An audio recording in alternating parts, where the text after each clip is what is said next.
What's up, YouTube? Ryan Thomas Take Sports Podcast. Of course, a little bit of boxing action for those that enjoy my combat sports content as much as I love delivering it. I told you guys last night in my Buffalo Bills weekly episode that I would be putting out a boxing podcast, boxing show in regards to the fight that was Tyson Fury versus Alexander Usyk, the heavyweight clash that I've been waiting for about 4 or 5 years, finally happened.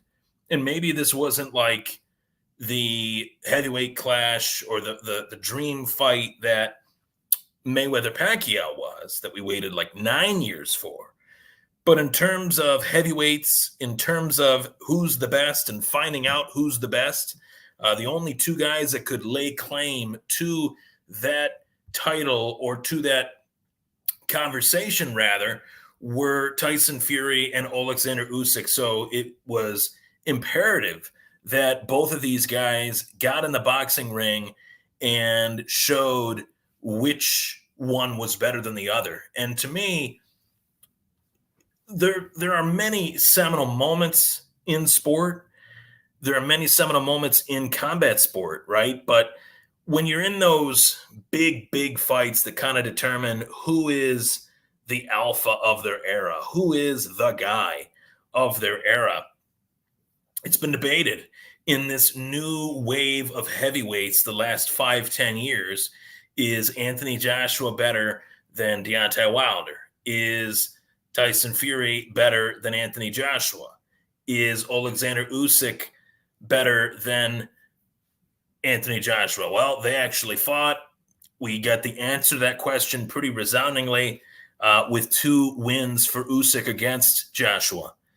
And then we were asked and answered, we're able to answer the question of whether Tyson Fury in his own right was better than Deontay Wilder. We saw that fight 3 times, and Fury won 2 out of the 3. The first fight being a draw, and a fight that most people felt that Fury actually won in his own right. So I was very much looking forward to finding out, based on the opponents, based on the careers of both Tyson Fury and Alexander Usyk, which one was better, which style was going to work better in a fight between the two of them. And I put out my YouTube short. I talked about just quickly which one I felt like would win the fight and why. And the fight went the exact way that I thought it would. Anyone that I talked to about this bout, I referred to this fight as a close fight that could go to the judges' scorecards, but ultimately, I think Usyk poses a lot of problems that I saw him pose to Anthony Joshua. The size disadvantage or the height disadvantage is actually an advantage for Usyk in the form and fashion and the angles that he throws his punches. He's very hard to track. He's very hard to duck and dodge and dip in terms of the ability that he has in terms of landing these kind of shovel hook clubbing like punches that Anthony Joshua had such a hard time with. I felt like Anthony Joshua did much better the second fight than he did the first fight, but nonetheless, whether it was the first fight or the second fight, Anthony Joshua lost to a guy that realistically won the majority of the rounds against him, despite him being better the second time around. So that was how I felt about Usyk's skills versus the likes of a Tyson Fury. Then going to the Tyson Fury aspect of this conversation, feeling like, okay, why did I see this fight panning out the way that it did? I have not liked what I've seen from Tyson Fury over the last, 3-4 years. There was a little bit of like a semi-retirement, wondering whether he was going to be ready, willing, and able to compete, as ready, as willing, as able to compete when he fought Francis Ngannou, and seeing Francis lose in a split decision against the sitting heavyweight champion of the world made me think to myself, maybe Tyson Fury should have stayed retired. Maybe Tyson Fury actually retired for a reason.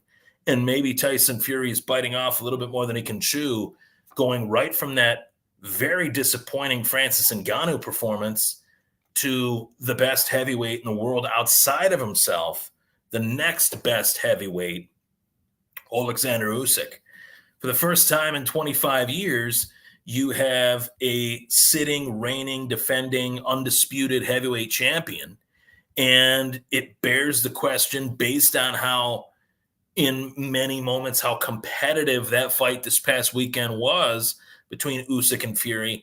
What's next for both guys? Of course, in the sport of boxing, more oftentimes than not, when you have two high-profile athletes together ready to lock horns, you put forth an opportunity to have a rematch clause to where whichever fighter loses out of the two, if it's a draw, God forbid, you could rematch it. You could enact that rematch clause, and you could see, one of those two get back in there and say, I want a rematch, and get it due to that rematch clause. And that's where Tyson Fury comes in. In this case, Tyson Fury loses the bout against Usyk, enacts that rematch clause very quickly within the next 48 hours.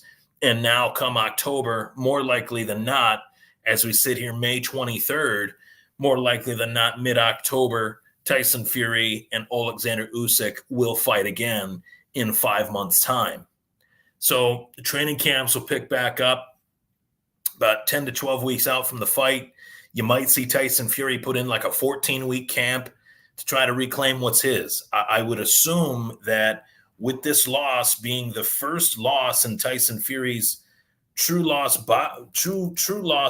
boxing career, that he is no longer undefeated in, that he would really come at this full speed ahead, willing to give it all he's got. And I hope that's what we see, because we didn't see that from Fury, in my opinion, against Usyk. We didn't see that from Fury against Ngannou. So the last two times that Tyson Fury's competed in the boxing ring, he has not been necessarily what I thought he would be. He has not been what he was. So maybe that first loss will light a fire under him, and we'll see the Tyson Fury that we should see in the boxing ring. And there you have it. That is my take on Tyson Fury versus Alexander Usyk. That is the recap. Of course, I told you guys I would bring it to you here, bring you a nice 8-minute recap, of course. Plenty of great boxing action. Ryan Garcia, of course, getting the better of Devin Haney, but that has had its own controversy. And then you have Fury versus Usyk, which definitely rattled a few feathers in terms of the Tyson Fury fans out there, myself included. But I want to give a shout out to Alexander Usyk for the performance that he put out. Great champion, great moment in the sport. Could not have happened to a better guy to win this fight in the form of fashion that he did. And Tyson Fury showed the heart of a true warrior. I can't wait to watch this fight in October, this rematch. It'll be one of the biggest rematches of the last 30 years, and for good reason. The two best heavyweights of their era going head-to-head. You can never go wrong. So thank you so much for tuning in to this edition of the Thomas Take Sports Podcast, Tyson Fury versus Alexander Usyk recap. I'm Ryan Thomas. Keep punching.